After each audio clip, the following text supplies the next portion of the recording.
नमस्कार, आप देख रहे हैं देश का सवाल और मैं हूं आपके साथ मनोज मनु। यमुना में जहर के आरोपों पर दिल्ली में सियासी तूफान उठा है। केजरीवाल के आरोपों पर सियासी बवाल बढ़ चला है। बीजेपी और आम आदमी पार्टी आमने सामने है।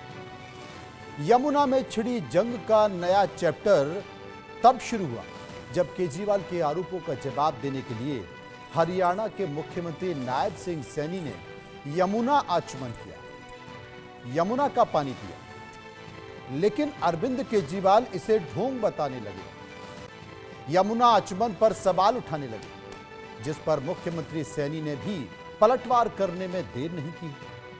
उन्होंने कहा कि राजनीतिक स्वार्थ के लिए केजरीवाल अनर्गल आरोप लगा रहे हैं और इन सब के बीच चुनाव आयोग ने केजरीवाल को एक और नोटिस जारी किया, जिसमें उसने यमुना में जहर मिलाने वाले आरोपों पर 5 सवाल पूछे। आयोग ने पूछा कि यमुना के पानी में कौन सा जहर मिलाया गया है, लेकिन इन सवालों का जवाब देने की बजाय अरविंद केजरीवाल मुख्य चुनाव आयुक्त पर बरस पड़े, उन पर राजनीति करने का आरोप लगा दिया। हालांकि अब सवाल है कि क्या यमुना में जहर मिलाने के आरोपों पर वो चौतरफा गिर गए? जवाब देने की बजाय चुनाव आयोग पर सवाल क्यों है? और सवाल यह भी है कि दिल्ली चुनाव में क्या यमुना के मुद्दे पर वोट पड़ेंगे? आज इसी पर हम चर्चा करेंगे। कई मेहमान मेरे साथ जुड़ेंगे, लेकिन उसके पहले एक रिपोर्ट देखिए।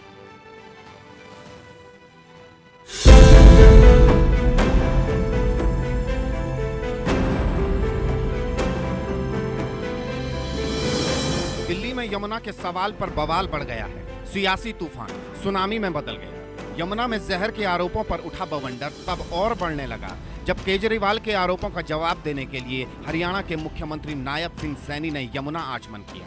सोनीपत के पल्ला गांव में यमुना का पानी पीकर दिखाया, लेकिन आम आदमी पार्टी के मुखिया ने सीएम सैनी के यमुना आचमन पर भी सवाल खड़े कर दिए। कल नायब सैनी जी ने एक नौटंकी की और नौटंकी में खुद ही फंस गए। सच होता है, जब आप सच के रास्ते पे चलते हैं तो ऊपर वाला साथ देता है। कल ऊपर वाले ने साथ दिया। इन्होंने कहा मैं पल्ला जाके सबके सामने पानी पीऊंगा, और उन्होंने पानी पिया। जरा देखिए इस वीडियो को, चलाइए वीडियो को। ये देखिए, ये पानी पिया।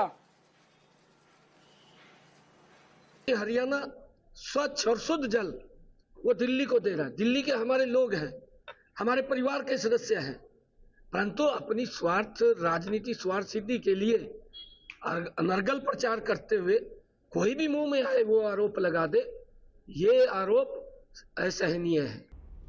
यमुना के मुद्दे पर उठ रहे सियासी शोलों के बीच चुनाव आयोग ने केजरीवाल को एक और नोटिस जारी किया। इस नोटिस में आयोग ने आम आदमी पार्टी संयोजक से 5 सवाल पूछे। चुनाव आयोग ने पूछा कि यमुना के पानी में कौन सा जहर मिलाया गया, किस जगह पर जहर पाया गया, जल बोर्ड के किन इंजीनियर्स ने इसे डिटेक्ट किया, इंजीनियरों ने पानी में जहर रोकने का कौन सा तरीका अपनाया, क्या जहर मिलाने का कोई सबूत है?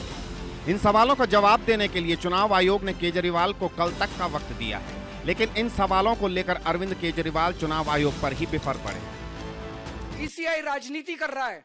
क्यों? क्योंकि राजीव कुमार को पोस्ट रिटायरमेंट 28 फरवरी को पोस्ट रिटायरमेंट उनको नौकरी चाहिए। मैं राजीव कुमार जी को कहना चाहता हूं, इतिहास उन्हें माफ नहीं करेगा। जितना कबाड़ा राजीव कुमार जी ने इलेक्शन कमीशन का किया है, मुझे लगता नहीं कि भारत के इतिहास में इलेक्शन कमीशन का इतना कभी कबाड़ा हुआ है। मुझे पता है ये 2 दिन के अंदर मुझे जेल में डालेंगे, डाल दे मुझे जेल के अंदर। अरविंद केजरीवाल चुनाव आयोग पर सवाल उठा रहे हैं, लेकिन आरोप लगाकर खुद घिरते जा रहे हैं। केजरीवाल पर बीजेपी सवाल खड़े कर रही है। सवाल इसलिए क्योंकि यमुना में जहर मिलाने के सबूत अभी तक सामने नहीं आए हैं। ऐसे में सवाल है कि क्या हरियाणा पर केजरीवाल के आरोप सिर्फ राजनीतिक लाभ के लिए थे? छिछले स्तर के झूठ का प्रयोग किया गया, जो शायद भारत पाकिस्तान युद्ध में पाकिस्तान ने भी भारत पे आरोप नहीं लगाए कि हमने उनकी नदियों में जहर मिला दिया है, मगर ये सर्जिकल स्ट्राइक का सबूत मांगने वालों ने देश के अंदर एक प्रदेश और दूसरे प्रदेश के बीच में इस प्रकार का आरोप लगाने का जो काम किया है, मेरे विचार से दिल्ली की जनता के मान सम्मान और स्वाभिमान के ऊपर भी इस बात का पूरा प्रभाव पड़ता है। यमुना पर सियासी घमासान बढ़ता जा रहा है।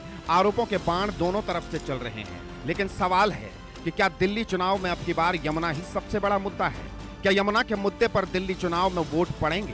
Bureau report, India news. तो आपने एक तस्वीर देख ली और मोटा मोटी आपको यह समझ में आ गया कि दिल्ली में आखिर हो क्या रहा। अब इसी के इर्द गिर्द कई सारे सवाल हैं